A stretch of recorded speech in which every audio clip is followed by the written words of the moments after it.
right, so this is another special episode of Beyond the Ride where we're going to be doing a long-term review and what it's like to own two bikes and put them kind of against each other. Of course, my name is Jinno and joining me is my good buddy, Mr. Sam YG. Yes, What's sir. up, my friend? So far, so good. It's good to be riding again, of course. Things got busy in the metro. I'm sure all the riders who are watching this, medyo na-feel na nila, diba? Traffic is back, but it still feels good to just head out of the city. So it's beautiful to be here in Batangas. Yeah, absolutely. And I was actually going to ask you because I haven't seen you. Siguro medyo matagal na eh. Like it's I think even before you got married was probably the last time I saw you. Correct. So it's been a while. life decisions, diba? I thought I had to sell my bikes. Buti naman na hindi, no? Nandiyan pa rin sila. But yeah, I mean, feels so good to be, like I said, riding again. And hello to everybody watching this episode. So married life has not changed the ability for you to go out and go for a ride? It has. I think inevitably, yung mga asawa makaka-relate sa episode na to or mga may asawa. But on the brighter side of things, I think with Esa, she's supportive with me riding. Yes. She even bought me that Dainese jacket, the air vest. Okay, yeah. For Christmas last time. Ah, nice. Para safe daw. Yeah. As long as I check in. Okay, Sam, let's talk about these two bikes. Of course, the KTM 790 Adventure and of course my Yamaha Ténéré 700. That's your bike. This is my bike. I've used this bike before, the KTM, the 790, and correct. I quite enjoyed it. But what's it like to own it? Like, what's the like? Let's go to the cost of ownership before we proceed with what it's like to ride it. How much is a normal PMS for the KTM 790 Adventure? For the KTM PMS, I think it set you back around 5 to 6 grand. Okay, not so bad. Yeah, not so bad. Yeah. This is the Austrian version. Yeah. No, now they assemble everything locally, but practically I don't see any difference. Yeah. No, per se with the local ones and the Austrian ones. Like I said, PMS is not that bad. I've changed my tires already, as you can see. Shinko. Oh, Shinko. I'm trying these ones on. It's actually just my first try to take the Shinkos out. Ano pa ba? Well, generally, I'd consider it a mid-range adventure bike. Yeah. Just because we're not up against, of course, the GSS or the Ducatis. Yeah. So I don't feel too bad. Ilang beses na itong bike to. Okay. Ako rin. Yeah. And I don't feel bad about it. Yeah. I pick up the bike and I keep going. Yeah. I think that's the biggest perk for me, price-wise. Yeah. Yeah. Let's talk about riding it. Parts. Are the parts readily available? Parts are readily available. Actually, eto nga, I'm just gonna mention it was Toddy who helped me add a few things to this bike, which I'm gonna get to later on. But generally, parts aren't that expensive, you know, since they do already assemble the KTMs locally. Parts are readily available, which is great. You don't want to be waiting for parts, and cost is also reasonable. Yeah. I wouldn't say Japanese cheap, but I wouldn't say Italian or German expensive. Yes. So, like I said, we're in the mid-range. Yeah, so it's because the newer 790s or even the 890s are assembled in the Philippines. The parts are readily available. And what's nice about the KTM, this particular one, you can find a lot of the accessories in Lazada Racing. Lazada Racing. I'll show you later on my Lazada purchases. But yes, as you mentioned, parts, accessories are not hard to find at all. And yes, Lazada is right there for you. Yeah, yeah. But what's it like to ride it? Because, I mean, it's a bike that KTM likes to call, you know, road, but very off-road capable. I think what I'm really loving about this bike, out of all the other bikes I've owned, is how it makes you feel like you're a good rider, which could be a good thing and a bad thing. No, I'm not going to say it's such a good thing. I'm not going to say it's a bad thing. Because it's so easy to manage. Yes. You take it on road, you take it on the road, you take it off road. Ang dali niyang maneuver. It feels so light. Yeah. It's so nimble. You can easily, make a turn, go up a hill. If there's a dirt road, you don't even have to think twice. Just, sige, saba, kayang-kaya. Yeah, I think part of it is because the center of gravity is medyo low. Correct. Because the engine placement. The engine and the tank is low.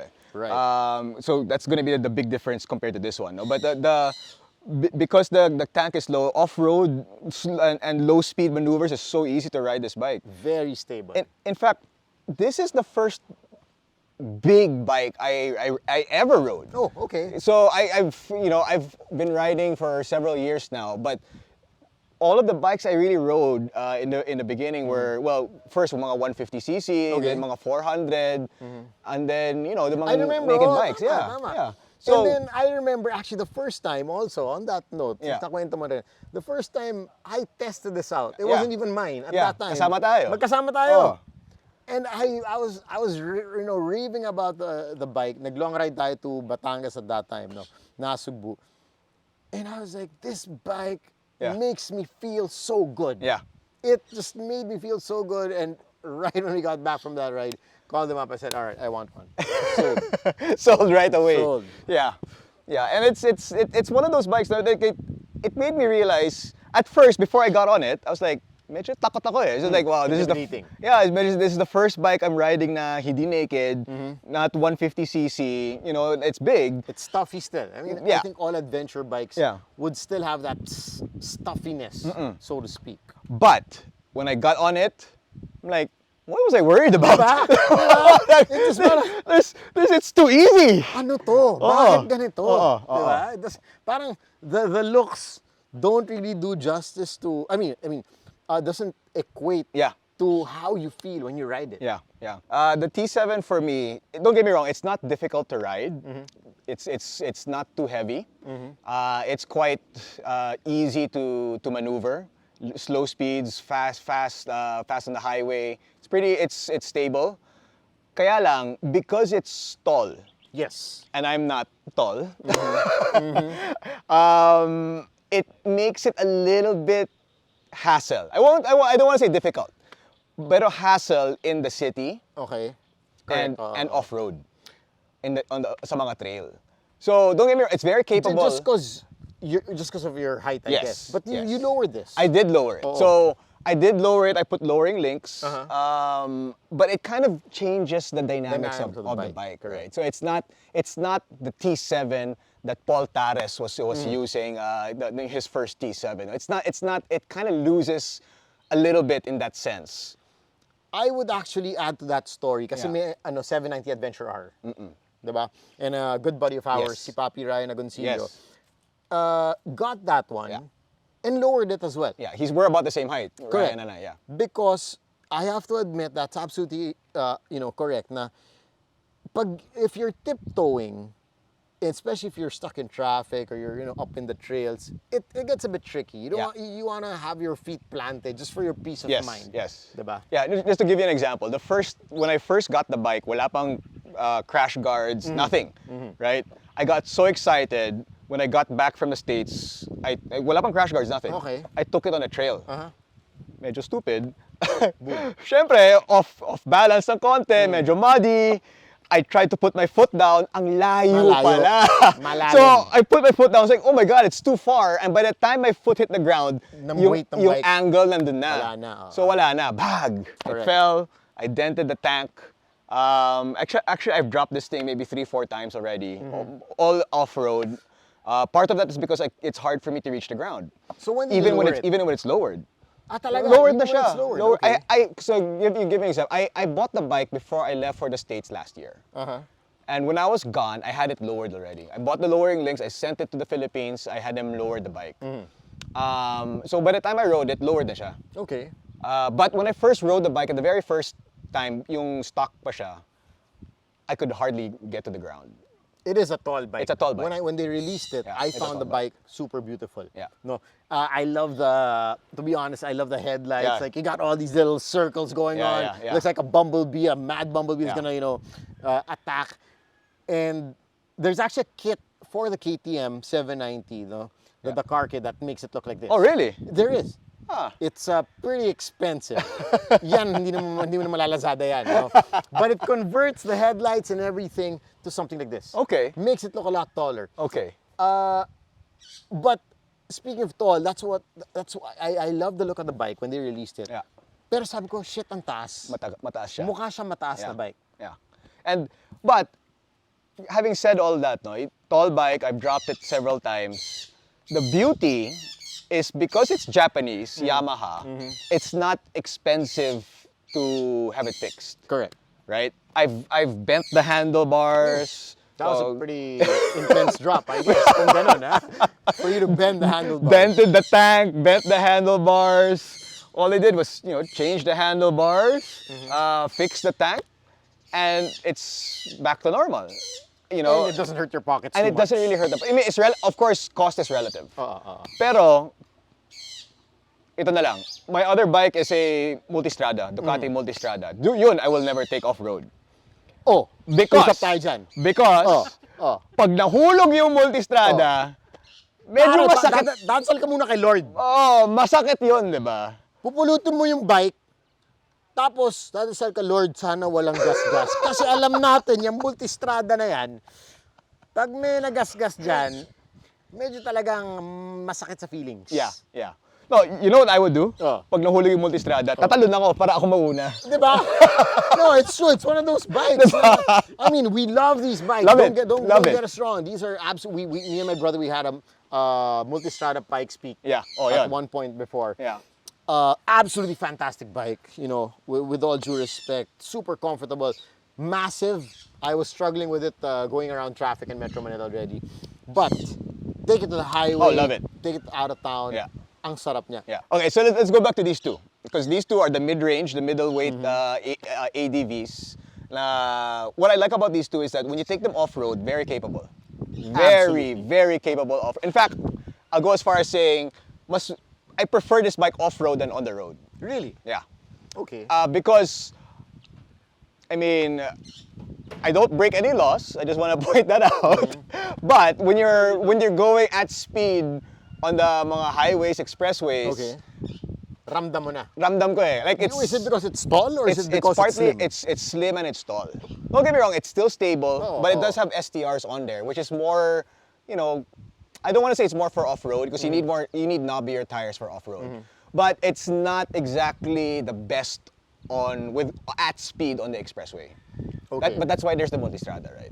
Right. That's what that's for. But this one is, what I love about it is that to get to some trails here in the Philippines, you need to get on the expressway. True, most of the trails Most of the trails. Oh. So that's why this bike for me is perfect for that. So you get on NLEX, you exit and you enter the trails. I don't think there's many bikes that can compare maybe to these two. These two are some of the top at that because it's got more than enough power for the expressway. Definitely. I think I mean, well, as I heard, ang chismis, well, you can go naman up to mga 200 if you want to. Yeah. The bike is capable. Ang chismis. Ang chismis. Yeah. Ang chismis, kaya naman daw mag-200 kung gusto mo. Diba? Pero wag natin gagawin yun at, sa highways. That's not allowed. But, I have to agree with you about the capabilities of these bikes. Yeah. Na talagang, okay, I'll use the word brainless riding. You go out with your friends, you don't know where you guys will end up, diba? Minsan, okay, you end up somewhere in Batangas, minsan Tagaytay lang, minsan you want to go a bit farther, and let's admit it, minsan medyo matigas ulo natin, mag-off-pace tayo. Yeah. Diba? Just to parang, tingnan natin na meron dyan. If you're that type of person na trip mo yung mga ganyan, na parang, teka, let's see what, we went to Bataan one time. Yes. Remember? Tapos sabi ko, tignan lang natin kung ano yung nasa baba. Parang kaya naman ng bike. Oo. Brainless. Sige, let's bring the bike down. Yeah. Diba? But that time when we went to Bataan, you had this. Yes. I had the XSR with me. Correct. That's why I didn't go with you. Correct. Hindi ako nag-explore. Oo. Pero ako, parang yun nga sinasabi ko. Yeah. We were on the road for a long time. If I want to take it off-road, sige, kaya. So, like I said, I don't even have to use my brain. Kumbaga, your pair of shoes that, alam mong, get up and go. Yeah. You're not gonna have to think about saan kayo pupunta. Diba? Anong lakad natin? Mall ba tayo? Is it a social place? Is it a dirty place? You just get up and go. It's comfortable. Suspension is on point. You have all the tech stuff in it. You have the traction control. You have the ABS going for you. You have the riding modes. I actually also installed the rally mode here. So it's, like I said, it gets the job done. Yeah. Ito naman, this one has only 2 riding modes. And technically the other riding mode, which is off-road, it's not really a riding mode because all it is turn off the ABS. Correct. But there's no traction control. It's very bare bones. And that's actually what I like about it. Because it's as fundamental and basic as possible, which makes it a little bit different from the KTM. But ito kasi medyo tech-loaded. it's fully loaded. Ito hindi. So it's like a massive dirt bike that's capable of going at speed on the expressway. Does it have a power shifter? It does not. It does not. Yeah. Okay. One thing I love about this, it comes with that easy power shifting, which makes you feel like you're playing a video game. Yeah. Like on the highway, hindi sasakit yung hands mo kaka-clutch. Yeah. If you've been to Sagada, if you've gone on a far north loop or whatnot, alam mong after 10 hours of riding, medyo yung left hand mo hindi na siya kasing efficient, 'di ba? Depende, like, 'di ba? Si Jack, ano ba ginagawa mo sa left hand mo, pare? Bata, nanginginig ka, pare. Buti naka-gimbal ka, 'di ba? Si Jack's our camera guy, no? Jack's the coolest guy, no? Jack's cool. So, Jack's cool talaga. Nanginig dito pero Jack's cool, ha? Jack's cool. Oo. 'Di ba? Pero yung sinasabi ko Sanay ako, sige. Yeah, sinasabi ko nga, parang hindi sumakit yung left hand ko. And that is such a big thing for me. Yeah. Saka may cruise control. This one wala pa. Wala pa. Wala pa. Okay. This one bare bones, nothing talaga. So now I get a better picture of how this bike is like. Kasi now it makes sense why it looks like that. Yeah. Like I said, it's tall. It's really like, it's slim and it's tall. Which I was watching you earlier. We were going through the highway. I was like, it's like you're riding a dirt bike on steroids. Yeah, parang maskuladong dirt bike. Correct. Yeah, That's how I saw it when you were riding it at least kanina. I haven't ridden the T7, pero like I said, when it was launched, I said, wow, what a beautiful adventure bike. Yeah. I mean, old school, the car rally style bikes. Right. That's kind of what the ano is. Okay, Sam, so what did you add on the KTM? Welcome to Lazada Racing. I'm just kidding. Actually, first things first, when I got the bike, the first thing I did was install this Nardo Gray wrap from Second Skin. So it's actually white and orange underneath. Got it all grayed out. Tinted the windshield as well. How did you tint the windshield? Because I tried to tint a windshield and then they said it's not possible. The guys at Second Skin just got the job done. So wait, can you see through it? Yeah. You can see. Oh nga, no? Yeah, look right here. So you can still get a pretty good view. It doesn't affect your view. Tinted pretty well. It just gives that whole nice black sleek look. Looks good. I was actually planning to also add some smoke screens on the headlights, but ended up not doing that. I might just do that one day. Let's talk about lights. Admittedly, you need these lights, the fog lights, if you travel at night, which I don't really do, but they look cool anyway. No, I want to show you the difference between Lazada racing lights. No, a pair of these cost 3,000 pesos compared to these from PIAA, which cost probably like almost 10 times more, maybe a bit less. No, but you notice the quality once you actually start using them. Kala mo, so let me just turn these on really quick, so you get a better idea. No, let me show you how.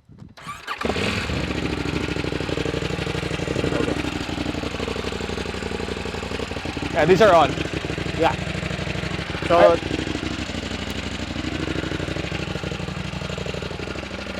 So you don't see too much during the day, but at night they're worlds apart. These ones really get the job done. Wait, the PIAA get the job done? Yeah, the PIAA gets the job done. And the Lazada Racing? The Lazada Racing, I mean, they're pretty all right if you just want auxiliary lights. Yeah. But if you're going through going through Tagaytay, got some fog going on, then you'd want some pretty actual fog lamps. Yeah. So I got them in yellow as well, so they can pierce through the fog, and they're really worlds apart. But once again, depending on what you are using these lights for. So for me, I got them both just for comparison's sake. Let's talk about the crash guard, also from Lazada. Really? These are Lazada? Lazada, which no way! Yeah, man, they fit right on the dot. Walang problema. Even these other square crash guards, so you don't damage your crash guards, which is absolutely stupid, diba? You have a crash guard for the crash guard. Wala masyadong sense kung bakit gumagawa ng crash guard para sa crash guard. Just to protect all these other things. As you can see, medyo damage siya. It's easy to move. Yeah, because this is the tank, right? This is the gas tank. Yeah, the gas tank. What else do we have here? Your horn. The horn. No? I'm of course not that I'm a horny person, no? But we love to. Hindi ba? Hindi na masyado, no? Gayet na naman. See? Also from PIAA. Ang okay. lakas niya. It's pang-kotse. Pang-truck na nga eh. But I actually installed that for safety reasons. Kasi nga, especially if they're like, you know, you're beside buses, jeeps, or whatnot. You're going through mga bayan. Diba, alam naman natin to get to some destination, dating ka mga bayan. You want to just honk at least once to get the kids out of the way or to make sure that people know that you're passing by. It's a safety thing. Okay, next. Box from Lazada. Really? Yeah. Total cost, 5,000 pesos. No way. Naka-sale, pare. No way. Oh. With the plate? With the plate. I had Toddy install it. Install the plate kasi it wasn't fixed. Yeah, proprietary for the KTM 790. So they just had to drill a couple of holes, but that's it. Yeah. Doesn't move. You know, keeps the bike. 5,000. I think less pa. Parang 4,000 nga yata. Naka-sale dun eh. Parang 11, 12. One of those sales, no? Yeah. So that was such a good buy. This, I think, would be the most expensive thing I've installed on the bike. The MIV exhaust. Initially, like I said, itong bike na to, I bought it pang bakbakan talaga. Like, I take it anywhere I want to. If it falls, okay lang, hindi masyado masakit. Pick it up, get the show on the road. Pero, when I heard the MIV exhaust, I honestly think or thought it was the best sounding exhaust for this bike. Yeah. I'm gonna show you how it sounds really quick. No, I never thought a KTM 790 would sound like this. And after I installed it, I did a sound check. Ang dami na bumili. So, yung mga guys na MPH, dapat may komisyon na ako dito. No? Lomac, I heard that. Binayaran ko yan, ha? Para malinaw. Binayaran ko yan. Pero pinost ko siya. Grabe, no?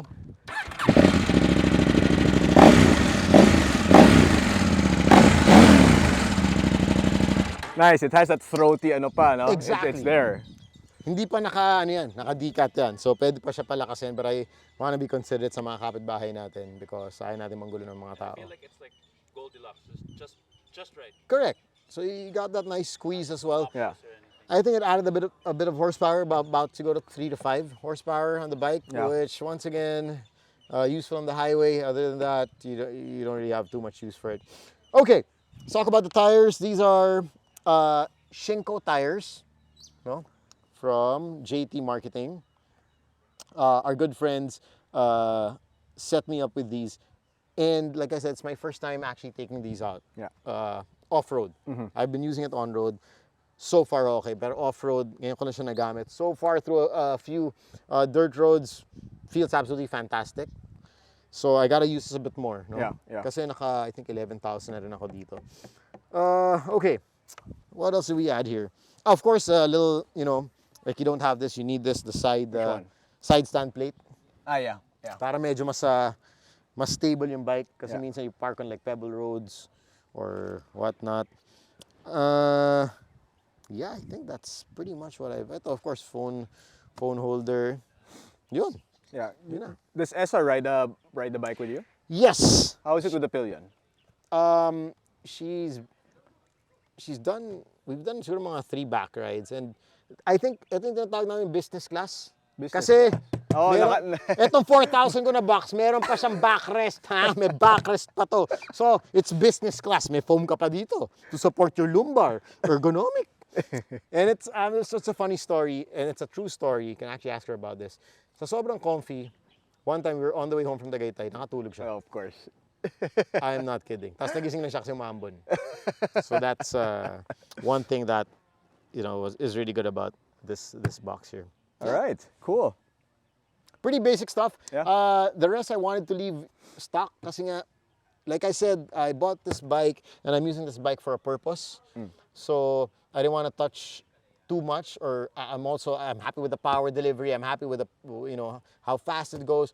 I'm happy with how it handles itself. So I think I wanted to keep it as stock as possible, except for the things that I really need.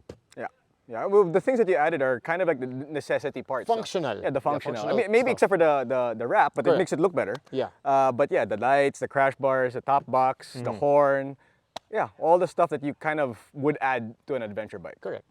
All right. Yeah, functionality. Cool. All right, so there are a couple of things that I added to the bike actually after that we did the MotoDeal video, such as, well, the anniversary decals. So this is from 8 decals, and it's pretty cool because I just gave him the peg, he copied it, and then he just made the decals for it. So slapped it on, and I think it looks great. It does look great, actually. Even on the highway, it looks pretty awesome. Right? It gives it a little bit of a pop. It stands out a little bit. The crash guards I got from GV. Very basic crash guards. I should have put that before I took it off-road for the first time. But I didn't. Ideally, And then I did have to change the handlebar because I dented my handlebar. Okay. So what brand did you get for this? This is Pro Taper. Okay, these things you gotta spend for talaga. Yeah. So this is more harder. It's a little bit more Looks sturdy. pretty solid. I changed the levers, also the handguards. I changed so that it's more sturdy, right? So it comes with just plastic. Okay. I noticed nga medyo may bakal na to sa loob. But this is just this is just from Indonesia. So it's not an expensive. It's not like Barkbusters. Right. Na crash guard, na hand guards. But it does the same job because it's may bakal na siya. Pero okay yung bakal. Actually, I should consider that. Yeah, that's actually something that I think that you might want to put in that one. Kasi yung plastic, honestly, if your bike falls off, yun na yun. Yeah, that's it. You have to change all. Yeah, it's done. But maybe I should wait for it to break. Hopefully it doesn't. Yeah. So this one, it saved the bike. So that's the purpose of these handguards. And when it falls, this is what catches it. And then it kind of saves your tank, your fenders, your basically everything on the bike. Yun talaga importante pag nag-fall kami, sasalo sa'yo. Diba, Jack? Jack, ayusin mo yung pag-video mo. Ayusin mo. Hindi pwedeng gaganyan-ganyan tayo. Nag-show tayo dito. Pivot pegs. If you notice, you can step on the peg and then you can. So they are pivot pegs. Interesting. These are cool. I do appreciate them, especially when I'm standing on the bike and I'm moving off road. I forgot the price of the pivot pegs, but I did buy them from Revzilla. And I did ship them over from Buy and Ship. Okay. You've used Buy and Ship before, haven't you? Definitely. Yeah. Okay. The side stand, because as I mentioned before, I did lower the bike, and before I changed the side stand, when I put it down, it was so upright because syempre on the lower. So medyo alanganin. So I remember I took it to Sagada one time, and I didn't change the side stand yet. The entire night when the bike was parked, I was imagining it falling down. So I changed the side stand that I got Supis. It's from the States. Okay. Medyo mahal. If you convert it, it actually is going to cost. It cost me maybe 7,000 pesos. It's a little expensive. But it is quite. So why'd you get this one particularly? Because it's adjustable. Oh, okay. So I can adjust it. If I put the original links, I can make it longer and go back to stock. Makes sense. Yeah, and then this is actually Philippine made right here for the panniers, no? For the side panniers. Johnny Lightning, the guy who actually customized my very first bike, was the one who made these. Okay, look pretty. Maganda na. I mean, it fits very well with the look of the bike. Yeah. A little too low. Maybe it could have been a little bit higher. But it gets the job done. And of course, protects your exhaust. And it does protect. So that's another thing. No, that's because of the T7. The exhaust is so exposed. Yeah. And when you do fall, you tip over, it's gonna get damaged. Definitely. And if the worst part is that it's connected to the body. So it can actually cause a little bit of a big issue, which is why we decided to put it all the way down just to protect that. That's a good move. Aside from that, of course, the auxiliary lights from GR and horn. I also changed my horn. Important. I invest in a good horn. Yeah, because you're horny. Well, aside from that, of course, important in safety for riders as well. I probably will be needing to change the tires probably in the next couple of months. It's getting to that stage. Yeah, that's the thing with you get these semi-dirt tires, but you end up still using a lot of these tires on the road. So if you notice, yung ubos niya gitna lagi. Yeah. Diba? Yeah. But my biggest talaga with the bike, the seat is also new pala. It's a seat concept seat. I noticed that. Actually, the first thing I noticed kanina. So mas comfortable siya.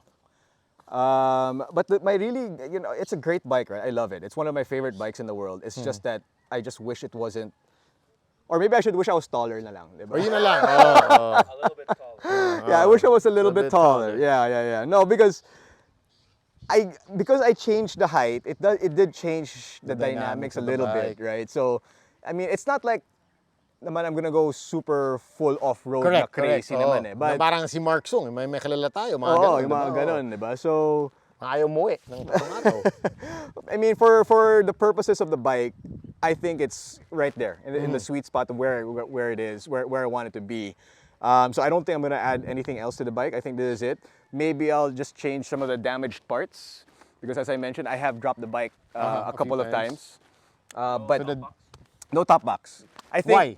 I think it's bagay for that. It's As a bagay, yeah, It's yeah. not bagay Because, for like I this. said, slim and tall, Yeah. it'll just pop out like a weird thing. It'll look a little bit too big. Correct, For the bike. All right, so I forgot to add that I also got the exhaust from Orion. I can see, oh, So yeah. Pat, thank you. I know you're gonna say, but hindi mo sinabi ako. Yeah, there. Yan. Sinabi ko na. Para special mention dito sa extra natin. But you did just use it around the farm a little bit. What are your thoughts, first impressions? Okay, so I've been on the KTM for quite a while. Definitely a bit more stiffer on the suspension. But it's very Yamaha. Yeah. Like it's you get that low end power, it's torquey, which I think makes sense if you are gonna be taking it off road. Yes. But generally it's such a nimble bike as well. Yeah. So ang sarap niya gamitin. No? I just went a couple of rounds and definitely a bit off road here. No?